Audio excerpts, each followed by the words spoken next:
The youth vote. It's the center of the news cycle every election. Are our young people voting? If not, what's keeping them from voting? And what can we do to improve the youth vote? I'll be joined by two college students from right here in the Lehigh Valley to break down those questions and more. That's all coming up right here, right now. I'm Sam Chen, and this is Face the Issues.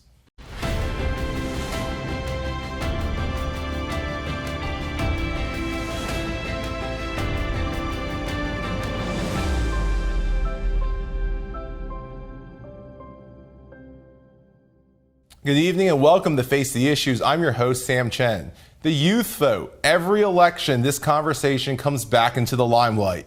Are our young people voting? If not, what can we do to improve their voting turnout? Why are they not voting? I'm joined tonight by David Martinez Saenz and Courtney Steinruck, both students here in the Lehigh Valley, to talk about what they're seeing and what they think we can do to increase youth turnout.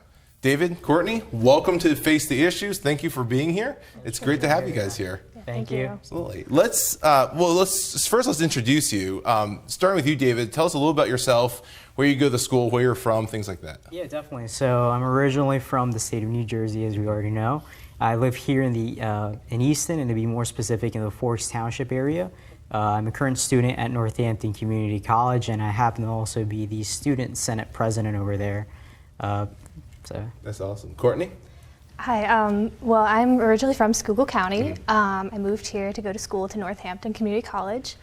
I'm just really involved on campus with like the political science club, so that's about it. That's great.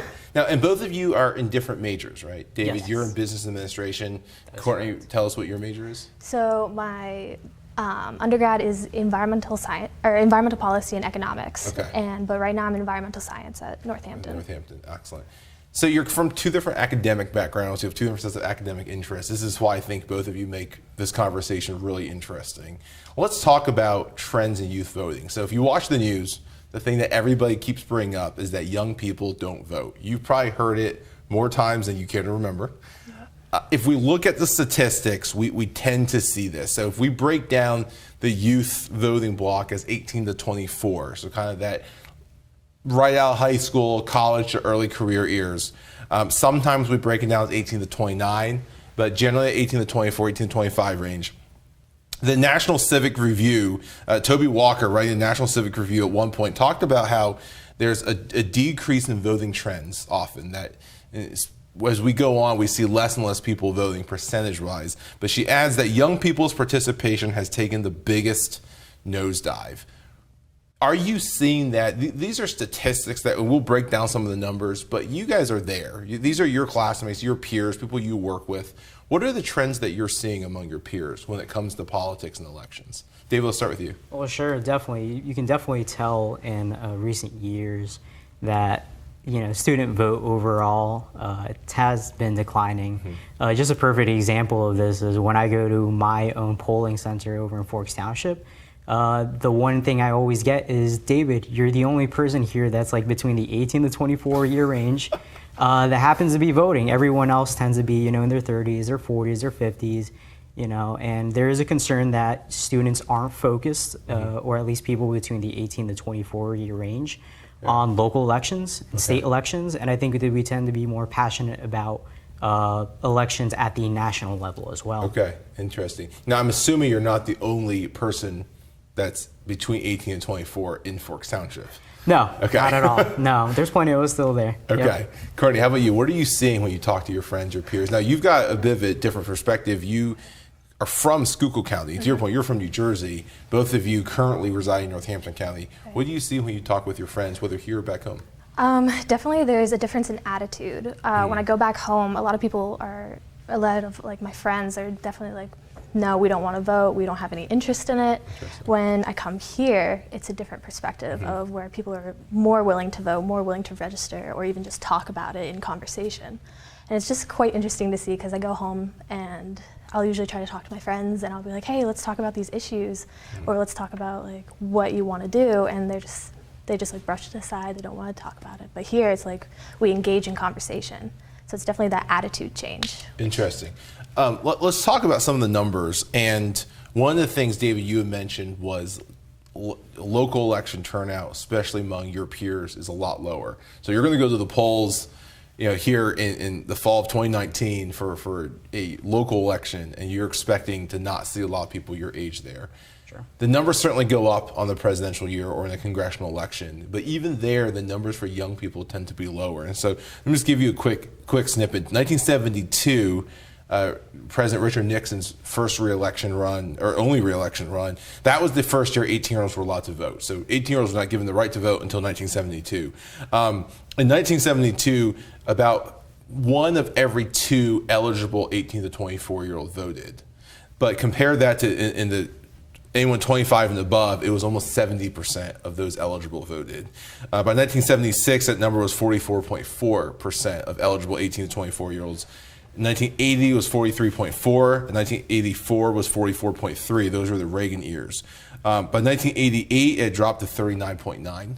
And then it kind of bottomed out in 1996 at 35.6. So 1 in every 3 eligible voters between 18 and 24 voted in the presidential election. Meanwhile, in the other age ranges, it is consistently in the mid-60s to low 70s. What do you think is what do you see driving the lower turnout among young people? So I can start off.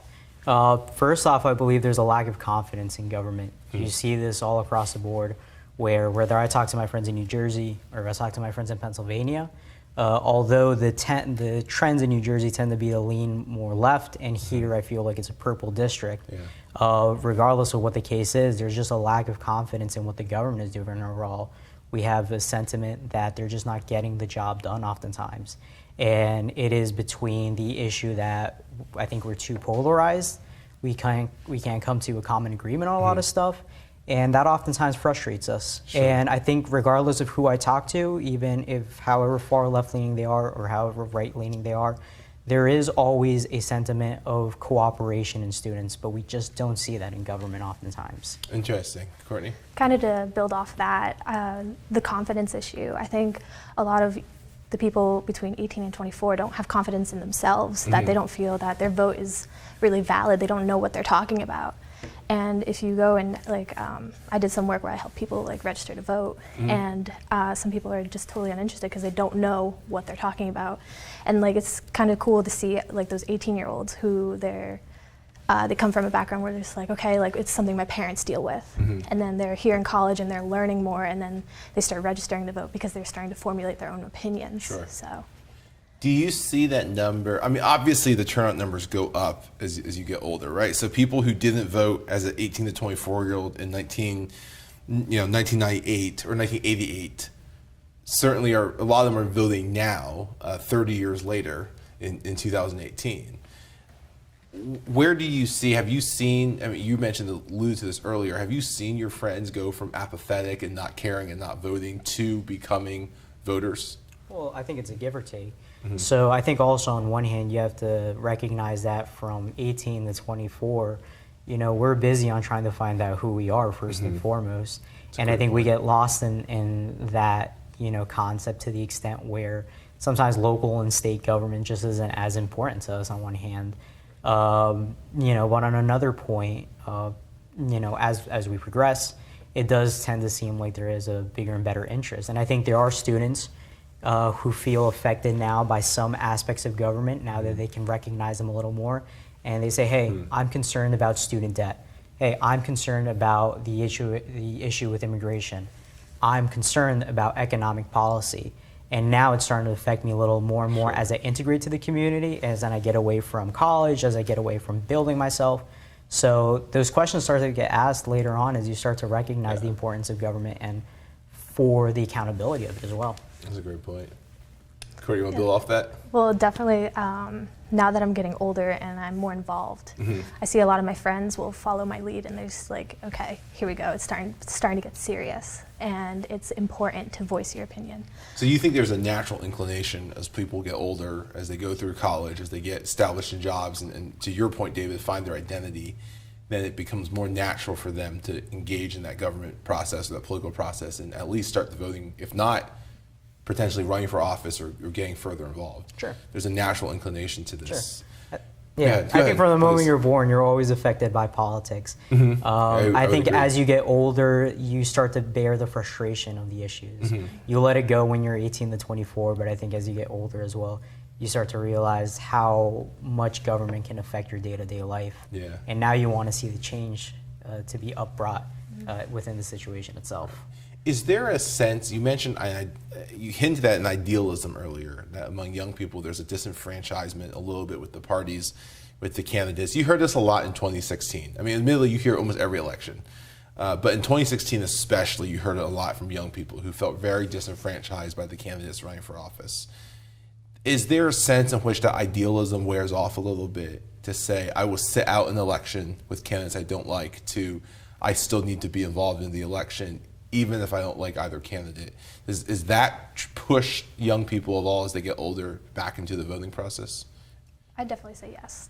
It would, even though you don't necessarily agree with certain candidates, I think as I'm definitely getting older and my friends are getting older, or people I'm just involved with, the older we are, the more we want to get involved and at least say something to be heard. Sure. I have to say that when the 2016 elections were taking place, I think I was just given the right to vote at that point. I think I was like 18 or 19 at the time. And to that point, I think I wanted things my way, and I was still very naive on the aspect of politics. Sure. I think that now, as I've gotten older, I start to recognize that I don't want politics my way, but politics in the most efficient way possible. So when it comes to the discussion of immigration, you know, I've mentioned this to you, I'm very fervous about the topic itself. But I no longer see things about getting it my way as a Democrat. I see it about how can Democrats work with Republicans and vice versa to make sure that we get it both ways and to make sure that we get it right so that this is an ongoing issue, because it's affected my family as well in the past 20 some years. And I think that, you know, we need to start having this discussion that leaving this, you know, as it is for another 20 years is not the way to go. That we need to change now. We need to sit down, have a beer, and talk it out and try to figure out, you know, how we're going to manage the situation. That's an interesting comment. Let me ask you this, and as we close out this segment, are you hopeful that not just young people, but people in general will move in that direction?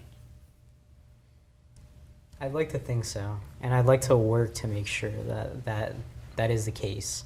I think that, you know, I'm more involved within the, you know, observing what's going on in the Democratic Party right now.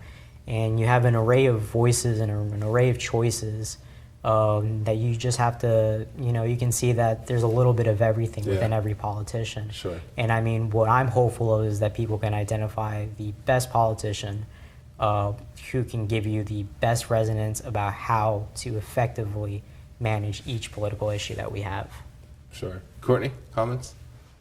Definitely. I think more people as we progress are going to get more involved, and I encourage at least everybody that I talk to every day. I'm just like, please, just speak. Say what you want to say, because open up those discussions. It become like, make it a social norm where we could sit here and we could have a decent conversation about certain issues that are important to us. And so. Sure. Well, certainly at least the hope, right? All right. Guys, thank you. Don't go away. We'll be right back with this conversation right after these messages. Welcome back to Face the Issues. David, Courtney, thank you again for being here, for sharing your experiences and your expertise with us. Let's pick up the conversation where we left it off, talking about some of the barriers to young people voting. Both of you have expressed an optimism that as time goes, not just young people, people in general will get more engaged. And David, to your point, more engaged at a higher level and a more deeply thoughtful level than simply some of the politics that we see on the news all the time. Sure.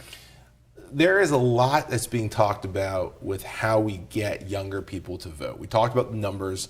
You've talked about your peers and how, especially early on, there's almost a lack of confidence, a sense of apathy sometimes toward what's happening. And there's a lot of conversation that's centered around how do we get young people to vote? How do we get them to engage and to lean in? In 1993, under the Clinton administration, they passed the National Voter Registration Act. It's what we affectionately call motor voter. So when you get your driver's license for the first time or renewed, you can register to vote. Obviously, registration is one of those hurdles. I'm not convinced it's the only one, but this is why you're here. I want to get your thoughts on this. What led both of you, when you turned 18, to say, I want to register to vote? For me to vote, that was something where I had to have the right education. I wanted people to teach me how to think for myself. And I definitely feel like outside of high school, I was in that school setting of, if it's in the book, that's what I know, that's what I know. And taking classes at college and actually getting out into the real world, that was one thing that definitely made me want to vote, because I formulated my own opinions and I was able to actually take stances. And it was definitely one of those things, like when I originally wanted to, or voted, it was more of like, I just kind of voted like I went with the crowd, who I hung out with. Sure. But now it's like I'm growing up and I'm making my own friend groups and I'm learning new opinions and kind of broadening my horizons of, so it's becoming your vote as opposed to herd mentality. definitely. Sure. David? So I think from the very beginning, I recognized that politics, and governance affects me on a day-to-day basis.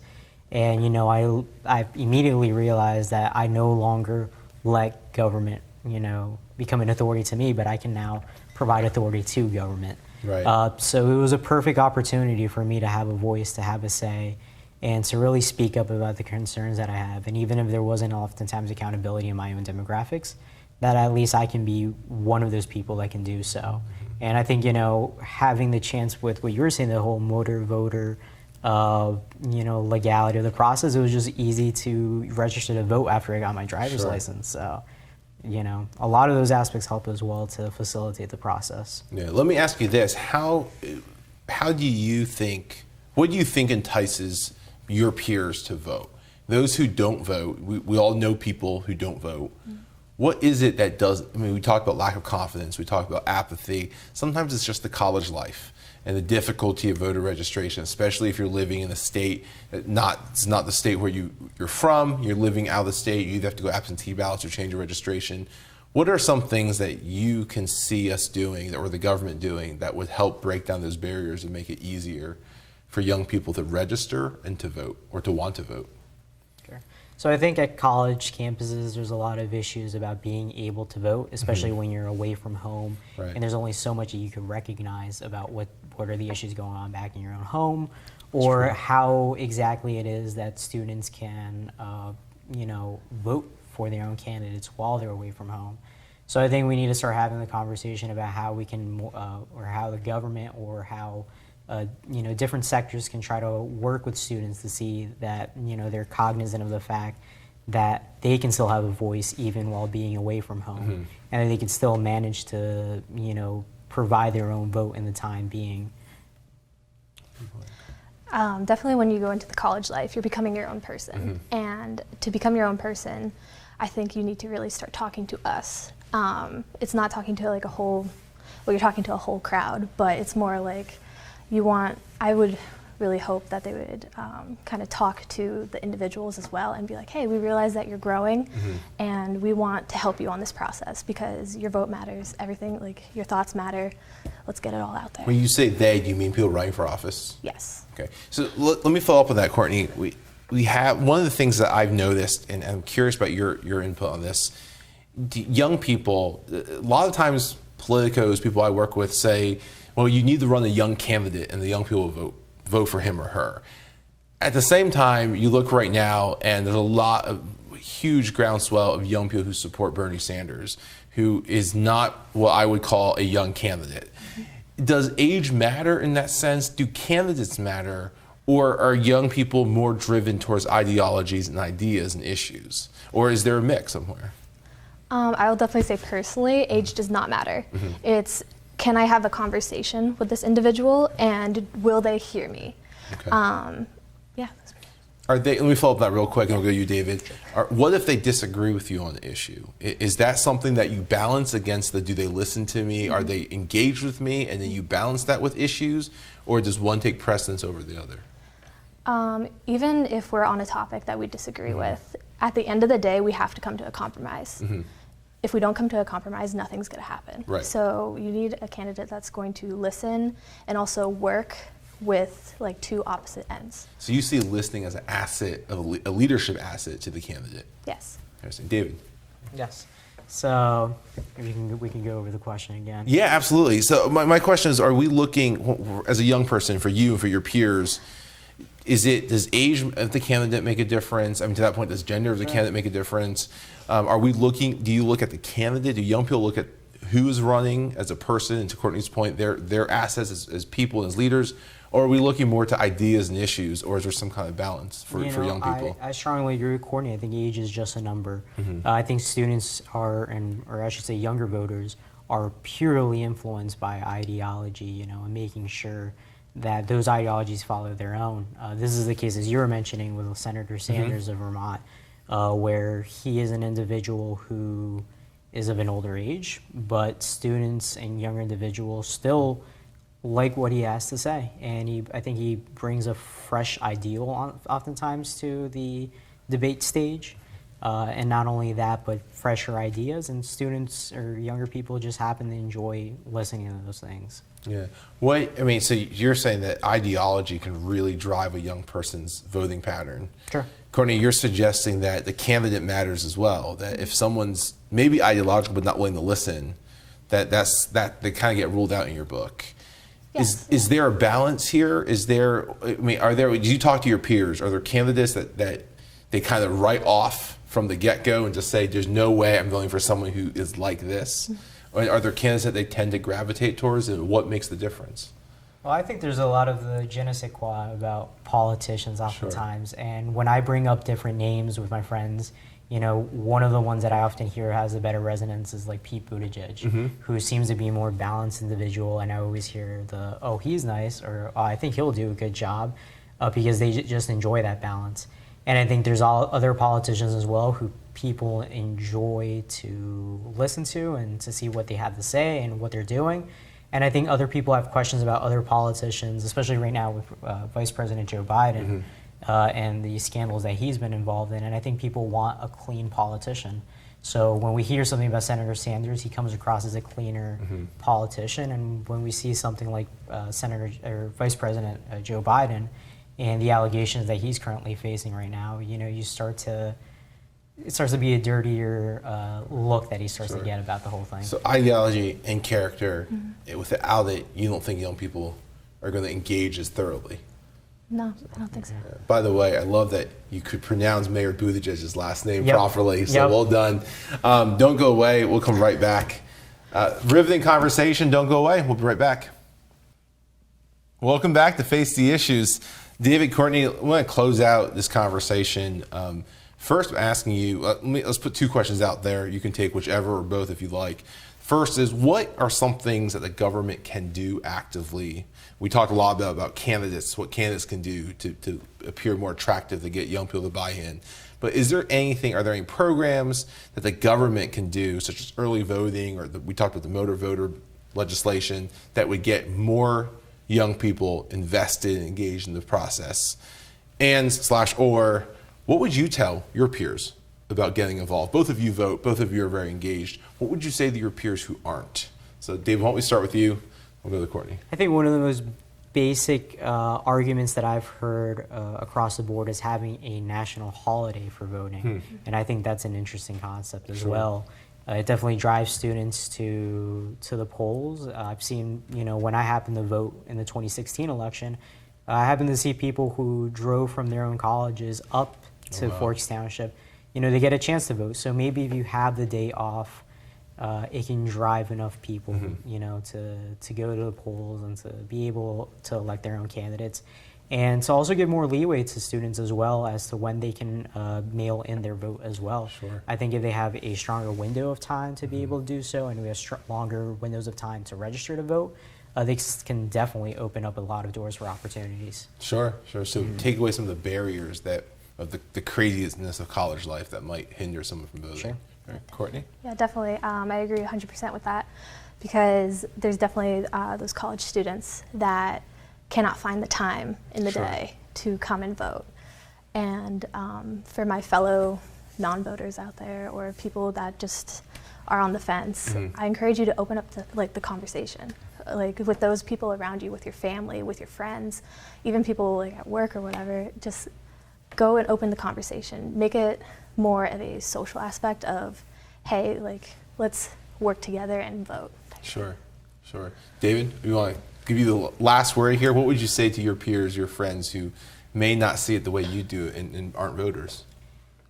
Look, all I have to say is that oftentimes we lack trust in government. And I can understand that it's been, a couple of difficult years, and, there's a clash of both sides and trying to make sure that things get done their way. But I think we can't lose hope in government itself, and I think we need to continue to entrust ourselves in our governance and our democracy and in the country, and then make sure that if we vote, we have a say in how things can get effectively completed as possible. Sure. And I absolutely agree with that. I appreciate both of you for being engaged in voters. As James Madison says in Federalist 39, the power in our government does rest with the people, and it's on us to make sure we take care of that. And so thank you both, David, Courtney, for your engagement and for joining us. So certainly appreciate that. That is all the time that we have tonight. My thanks to David and Courtney for joining us, and also for the role that they play with their peers, encouraging them to vote and to be more engaged with our government and our political process. Join us again next week as we unpack another issue. And until then, you can continue this conversation with us online. Just use the hashtag #FaceTheIssues. My name is Sam Chan. On behalf of all of us here at Face the Issues, thank you and good night.